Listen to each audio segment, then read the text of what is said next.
ಆತ್ಮೀಯ ಬಂಧುಗಳೇ, ಶ್ರೀಮದ್ ಭಾಗವತಂ ಸ್ಕಂದ 2 ಅಧ್ಯಾಯ 9 ಭಗವದ್ ವಚನ ಆಧರಿಸಿದ ಉತ್ತರಗಳು. ಇದರಿಂದ ನಾವು ಇವತ್ತು 2 ಶ್ಲೋಕಗಳನ್ನು ತಿಳ್ಕೊಳ್ಳೋಣ. ಶ್ಲೋಕ 45.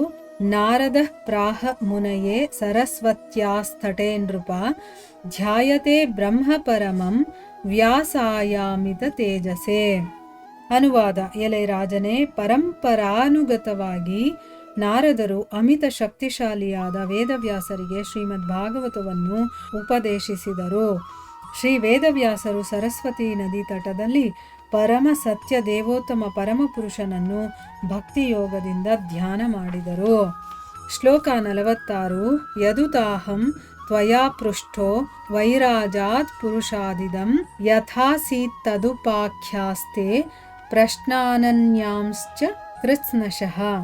ಅನುವಾದ: ಹೇ ರಾಜನೇ, ಬ್ರಹ್ಮಾಂಡವು ಹೇಗೆ ದೇವೋತ್ತಮ ಪುರುಷನ ವಿಶ್ವರೂಪದಿಂದ ಪ್ರಕಟವಾಯಿತು ಎಂಬ ಬಗ್ಗೆ ನಿನ್ನ ಪ್ರಶ್ನೆಗಳಿಗೆ ಹಾಗೂ ಇತರ ಪ್ರಶ್ನೆಗಳಿಗೆ ಈಗಾಗಲೇ ಹೇಳಿರುವ 4 ಶ್ಲೋಕಗಳ ವಿವರಣೆಯಿಂದ ಕೂಲಂಕುಷವಾಗಿ ಉತ್ತರಿಸುತ್ತೇನೆ.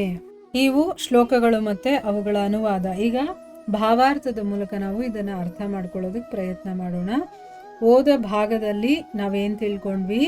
ಭಗವಂತನಿಂದ ವರ್ಣಿತವಾದಂತಹ 10 ಗುಣಲಕ್ಷಣಗಳನ್ನು ಒಳಗೊಂಡಿರುವಂತಹ ಒಂದು ಪೂರಕ ಸಾಹಿತ್ಯ ಯಾವುದು? ಶ್ರೀಮದ್ ಭಾಗವತ. ಇದನ್ನು ಬ್ರಹ್ಮದೇವರು ನಾರದ ಮುನಿಗಳಿಗೆ ಹೇಳ್ತಾರೆ. ಈಗ ಮುಂದುವರೆದು ಏನಾಗುತ್ತೆ ಅಂತ ಇಲ್ಲಿ ತಿಳ್ಕೊಳ್ಳೋಣ. ಇಲ್ಲಿ ಶುಕಮುನಿಗಳು ಪರೀಕ್ಷಿತ ಮಹಾರಾಜನಿಗೆ ಹೇಳ್ತಾ ಇದ್ದಾರೆ, ಎಲೈ ರಾಜನೇ, ಪರಂಪರಾನುಗತವಾಗಿ ನಾರದರು ಅಮಿತ ಶಕ್ತಿಶಾಲಿಯಾದಂಥ, ಅಂದರೆ ಮಿತಿನೇ ಇಲ್ಲ ಅವನ ಶಕ್ತಿಗೆ, ಅಷ್ಟು ಶಕ್ತಿಶಾಲಿಯಾದ ವೇದವ್ಯಾಸರಿಗೆ ಶ್ರೀಮದ್ ಭಾಗವತವನ್ನು ಉಪದೇಶ ಮಾಡಿದ್ರು. ನೋಡಿ, ನಾರದರು ವೇದವ್ಯಾಸರು ಯಾರು? ಶಕ್ತಿಶಾಲಿಗಳು, ಅಮಿತ ಶಕ್ತಿಶಾಲಿಗಳು. ಅಂದರೆ ಭಗವಂತನದೇ ಒಂದು ಅವತಾರ ವೇದವ್ಯಾಸರು. ಅವರಿಗೆ ಶ್ರೀಮದ್ ಭಾಗವತವನ್ನು ಉಪದೇಶ ಮಾಡ್ತಾರೆ. ಆಮೇಲೆ ಶ್ರೀ ವೇದವ್ಯಾಸರು ಅದನ್ನು ಕೇಳಿದ ಮೇಲೆ ಏನು ಮಾಡ್ತಾರೆ? ಸರಸ್ವತಿ ನದಿ ತಟದಲ್ಲಿ ಕೂತ್ಕೊಂಡು ಆ ಭಗವಂತನನ್ನ ಭಕ್ತಿಯ ಮೂಲಕ ಅವರು ಧ್ಯಾನವನ್ನ ಮಾಡ್ತಾರೆ. ಈಗ ಭಾವಾರ್ಥದಲ್ಲಿ ಗುರುಗಳೇನು ಹೇಳಿದ್ದಾರೆ ಅಂತ ನೋಡೋಣ. ಶ್ರೀಮದ್ ಭಾಗವತದ ಪ್ರಥಮ ಸ್ಕಂದದ 5ನೇ ಅಧ್ಯಾಯದಲ್ಲಿ ನಾರದರು ಮಹರ್ಷಿ ವೇದವ್ಯಾಸರಿಗೆ ಹೀಗೆ ಉಪದೇಶಿಸಿದ್ದಾರೆ. ಅಂದ್ರೆ ಇದೇ ಶ್ರೀಮದ್ ಭಾಗವತದ 1ನೇ ಸ್ಕಂದದ 5ನೇ ಅಧ್ಯಾಯದಲ್ಲಿ ವೇದವ್ಯಾಸರಿಗೆ ನಾರದರು ಉಪದೇಶ ಮಾಡಿದ್ದಾರೆ. ಆ ಒಂದು ಶ್ಲೋಕ ಏನು ಅಂತಂದ್ರೆ, ಅಥೋ ಮಹಾಭಾಗ ಭವಾನ್ ಅಮೋಘದೃಕ್ ಶುಚಿಶ್ರವಾ ಸತ್ಯರಥೋ ಧೃತವ್ರತಃ ಉರುಕ್ರಮಸ್ಯಾಖಿಲ ಬಂಧ ಮುಕ್ತಯೇ ಸಮಾಧಿನಾನುಸ್ಮರ ತದ್ವಿಚೇಷ್ಟಿತಂ. ಅಂದರೆ ಅರ್ಥ ಏನು? ಹೇ ಮಹಾಭಾಗ್ಯಶಾಲಿಯೇ, ಪುಣ್ಯಶಾಲಿ ದಾರ್ಶನಿಕನೇ, ನಿನ್ನ ಹೆಸರು ಕೀರ್ತಿಗಳು ವಿಶ್ವವ್ಯಾಪಿಯಾದವು.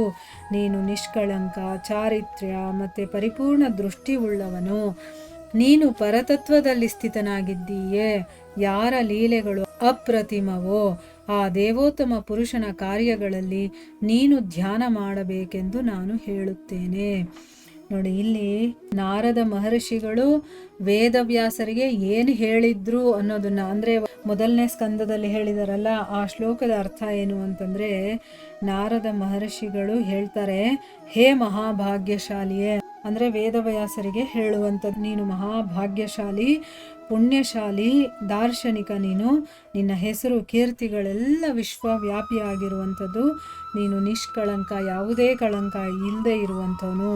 ಪರಿಪೂರ್ಣವಾದಂತಹ ದೃಷ್ಟಿ, ವಕ್ರದೃಷ್ಟಿ ಅಲ್ಲ, ಪರಿಪೂರ್ಣವಾದಂತಹ ದೃಷ್ಟಿ ಇರುವಂಥವನು. ನೀನು ಪರತತ್ವದಲ್ಲಿ ಸ್ಥಿತನಾಗಿದೆಯಾ, ಅಂದರೆ ಭಗವಂತನಲ್ಲಿ ಸ್ಥಿತನಾಗಿರುವಂಥವನು. ಯಾರ ಲೀಲೆಗಳೆಲ್ಲ ಅಪ್ರತಿಮವಾಗಿದೆಯೋ ಆ ಭಗವಂತನ ಕಾರ್ಯಗಳಲ್ಲಿ, ಅಂದರೆ ಅವನು ಏನೇನು ಮಾಡಿದಾನೋ ಕೆಲಸಗಳು, ಅದನ್ನು ನೀನು ಧ್ಯಾನ ಮಾಡು ಅಂತ ಹೇಳ್ತಾರೆ ನಾರದ ಮುನಿಗಳು. ಅಂದರೆ ಭಗವಂತ ಏನೇನು ಕೆಲಸ ಮಾಡಿದನೋ ಅಂದರೆ ಏನು? ಅವನ ಲೀಲೆಗಳು. ಅದರಿಂದ ಏನಾಗುತ್ತೆ ನಮಗೆ? ಅವನ ಗುಣ, ಅವನು ಹೇಗೆ ನಡ್ಕೊಳ್ತಾನೆ, ಯಾವ ರೀತಿ ಅವನು ತನ್ನ ಲೀಲೆಗಳನ್ನು ಮಾಡ್ತಾನೆ, ಈ ವಿಷಯ ಎಲ್ಲ ನಮಗೆ ಗೊತ್ತಾಗತ್ತಲ್ವ. ಅದಕ್ಕೋಸ್ಕರ ನೀನು ಅದರ ಕುರಿತು ಧ್ಯಾನ ಮಾಡು ಅಂತ ಹೇಳ್ತಾನೆ. ಹೀಗೆ ಬ್ರಹ್ಮ ಸಂಪ್ರದಾಯದ ಶಿಷ್ಯ ಪರಂಪರೆಯಲ್ಲಿ ಯೋಗ ಧ್ಯಾನ ಪದ್ಧತಿಯು ಉಪೇಕ್ಷಿತವಾಗಿಲ್ಲ. ಭಕ್ತರು ಭಕ್ತಿ ಯೋಗಿಗಳಾದ್ದರಿಂದ ಅವರು ನಿರಾಕಾರಿ ಬ್ರಹ್ಮನ ಧ್ಯಾನ ಮಾಡುವ ತೊಂದರೆ ತೆಗೆದುಕೊಳ್ಳುವುದಿಲ್ಲ. ಅಂದರೆ ಈಗ ಬ್ರಹ್ಮ ಸಂಪ್ರದಾಯದಲ್ಲಿ ಬರುವಂಥ ಶಿಷ್ಯ ಪರಂಪರೆಯಲ್ಲಿ ಹೇಗಿದೆ ಅಂತ ಹೇಳ್ತಾ ಇದ್ದಾರೆ. ಯಾಕೆ ಅಂತಂದರೆ ಧ್ಯಾನ ಮಾಡು ಅಂತ ಹೇಳ್ತಾ ಇದ್ದಾರಲ್ಲ, ಅಂದರೆ ಭಕ್ತಿಯಲ್ಲಿ ಧ್ಯಾನ ಬರುತ್ತಾ ಅಂತ ನಮಗೊಂದು ಪ್ರಶ್ನೆ ಬರುತ್ತಲ್ಲ, ಅದಕ್ಕೆ ಇಲ್ಲಿ ಗುರುಗಳು ಉತ್ತರ ಕೊಡ್ತಾ ಇದ್ದಾರೆ.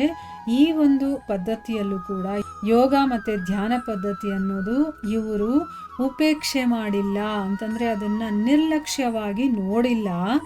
ಭಕ್ತರು ಭಕ್ತಿ ಯೋಗಿಗಳಾಗಿರೋದ್ರಿಂದ, ಅಂದರೆ ಏನು, ಅವರಿಗೆ ತಾನು ಆರಾಧನೆ ಮಾಡುವಂಥ ಒಬ್ಬ ಭಗವಂತ ಇರ್ತಾನೆ, ಅವನಿಗೆ ಒಂದು ಸಾಕಾರ ರೂಪ ಇದೆ ಅನ್ನೋದು ಅವರು ನಂಬಿರ್ತಾರೆ ಅಲ್ವಾ.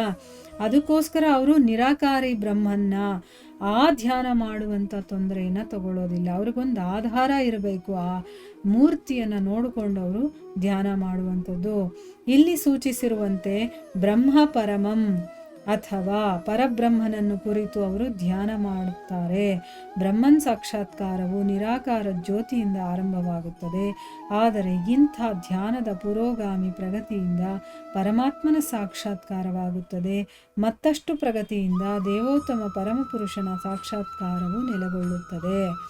ಅಂದರೆ ಇಲ್ಲಿ ಏನು ಹೇಳಿದಾರೋ, ಬ್ರಹ್ಮ ಪರಮಂ ಅಥವಾ ಪರಬ್ರಹ್ಮನನ್ನು ಕುರಿತು ಧ್ಯಾನ ಮಾಡ್ತಾರೆ ಅಂತಂದ್ಬಿಟ್ಟು, ಅಂದರೆ ಯಾರು ಮೂಲ ದೇವೋತ್ತಮ ಪರಮಪುರುಷ ಇರ್ತಾನೋ ಅವನನ್ನು ಕುರಿತು ಧ್ಯಾನ ಮಾಡ್ತಾರೆ ಅಂತ ಇಲ್ಲಿ ಹೇಳ್ತಾ ಇರೋದು. ಈ ಒಂದು ಸಾಕ್ಷಾತ್ಕಾರ ಮಾಡ್ಕೊಳ್ಳೋದಿದೆಯಲ್ಲ, ಇದು 3 ರೀತಿಯಲ್ಲಿದೆ ಅಂತ ಹೇಳಿದ್ದಾರೆ.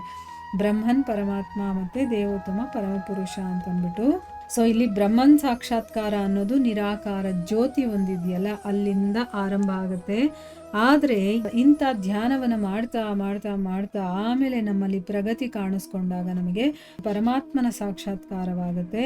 ಇನ್ನೂ ನಾವು ಪ್ರಗತಿಯನ್ನು ಸಾಧಿಸಿದ ಮೇಲೆ ನಮಗೆ ದೇವೋತ್ತಮ ಪರಮಪುರುಷನ ಸಾಕ್ಷಾತ್ಕಾರವು ಆಗುತ್ತೆ ಅಂತಂದ್ಬಿಟ್ಟು ಇಲ್ಲಿ ಹೇಳ್ತಾ ಇದ್ದಾರೆ. ವೇದವ್ಯಾಸರ ಗುರುವಾದ ಶ್ರೀ ನಾರದ ಮುನಿಗಳಿಗೆ ವೇದವ್ಯಾಸರ ಸ್ಥಾನಮಾನ ಚೆನ್ನಾಗಿ ತಿಳಿದಿತ್ತು. ಆದ್ದರಿಂದಲೇ ಅವರು ಮಹಾವ್ರತಸ್ಥರಾಗಿ ಪರತ್ಪರದಲ್ಲಿ ಉಪಸ್ಥಿತರಾಗಿದ್ದ ವೇದವ್ಯಾಸರ ಗುಣಗಳನ್ನು ಹೀಗೆ ಪ್ರಮಾಣೀಕರಿಸಿದ್ದರು. ನೋಡಿ, ಇಲ್ಲಿ ವೇದವ್ಯಾಸರು ಹೇಗೆ ಏನು ಅನ್ನೋದು ನಾರದ ಮುನಿಗಳಿಗೆ ತುಂಬ ಚೆನ್ನಾಗಿ ಗೊತ್ತಿತ್ತು.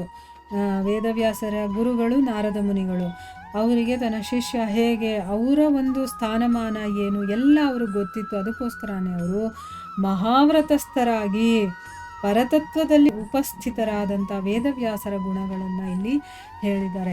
ಅಂದರೆ ಅವರು ಏನು ಸಾಮಾನ್ಯದವರಲ್ಲ ಅಲ್ವಾ, ಅದಕ್ಕೋಸ್ಕರ ಅವರ ಗುಣಗಳನ್ನು ಇಲ್ಲಿ ಹೇಳೋದಕ್ಕೋಸ್ಕರ ಅವರು ವೇದವ್ಯಾಸರ ಗುಣಗಳನ್ನು ಇಲ್ಲಿ ಪ್ರಮಾಣೀಕರಿಸಿದ್ದಾರೆ.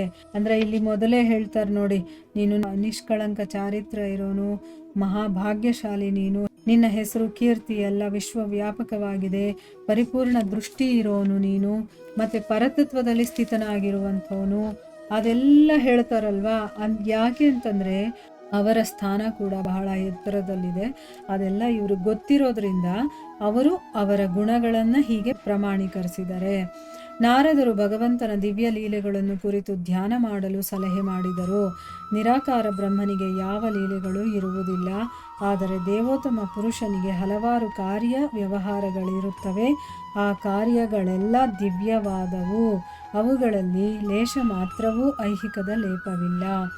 ಇಲ್ಲಿ ಏನು ಹೇಳ್ತಾ ಇದ್ದಾರೆ ಅಂತಂದರೆ, ನಾರದರು ಇಲ್ಲಿ ಭಗವಂತನ ದಿವ್ಯ ಲೀಲೆಗಳನ್ನು ಕುರಿತು ನೀನು ಧ್ಯಾನ ಮಾಡು, ಅವನು ಏನೇನು ಕೆಲಸ ಮಾಡ್ದ, ಅವನ ಲೀಲೆಗಳು ಹೇಗಿತ್ತು, ಅದರ ಬಗ್ಗೆ ನೀನು ಧ್ಯಾನ ಮಾಡು ಅಂತ ಹೇಳ್ತಾ ಇದ್ದಾರೆ. ಈಗ ನಿರಾಕಾರ ಬ್ರಹ್ಮನಾಗಿರುವಂಥವ್ನು ಯಾವುದೇ ಒಂದು ಲೀಲೆಗಳನ್ನು ಮಾಡೋದಿಲ್ಲ, ಅವನು ನಿರಾಕಾರಿ ಆಗಿರೋದ್ರಿಂದ ಲೀಲೆಗಳು ಇರೋದಿಲ್ಲ. ಆದರೆ ದೇವೋತ್ತಮ ಪರಮಪುರುಷನಿಗೆ ಬೇಕಾದಷ್ಟು ಕಾರ್ಯಗಳಿರುತ್ತೆ, ಬೇಕಾದಷ್ಟು ವ್ಯವಹಾರಗಳಿರುತ್ತೆ. ಈಗ ಕೃಷ್ಣನ ಲೀಲೆಗಳನ್ನು ತಗೊಂಡಾಗ, ರಾಮನ ಲೀಲೆಗಳನ್ನು ತಗೊಂಡಾಗ ಅವರು ರಾಜರಾಗಿ ಏನೇನೆಲ್ಲ ಕೆಲಸ ಮಾಡಿದ್ರು, ಅಂದರೆ ಭಗವಂತನ ಲೀಲೆಗಳಲ್ವ ಅದು. ಕೃಷ್ಣನ ಲೀಲೆಗಳಂತೂ ಹೇಳದಷ್ಟು ಇದ್ದಾವೆ.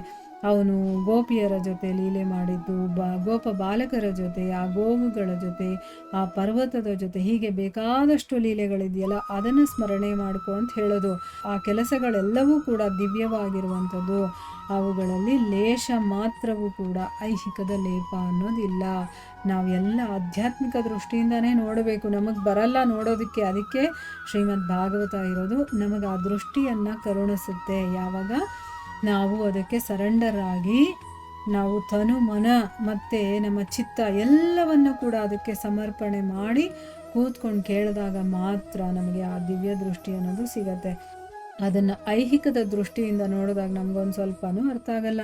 ಬೇರೆ ಕತೆ ಪುಸ್ತಕ ಹೇಗಿರುತ್ತೋ ಹಾಗೆಯೇ ಇರುತ್ತೆ. ಪರಬ್ರಹ್ಮನ ಕಾರ್ಯಗಳು ಐಹಿಕವಾಗಿದ್ದಲ್ಲಿ ನಾರದರು ಅವುಗಳನ್ನು ಕುರಿತು ಧ್ಯಾನ ಮಾಡುವಂತೆ ವೇದವ್ಯಾಸರಿಗೆ ಸಲಹೆ ಮಾಡುತ್ತಿರಲಿಲ್ಲ. ಮತ್ತು ಭಗವದ್ಗೀತೆಯಲ್ಲಿ ದೃಢಪಡಿಸಿರುವಂತೆ ಶ್ರೀಕೃಷ್ಣನೇ ಪರಬ್ರಹ್ಮನು.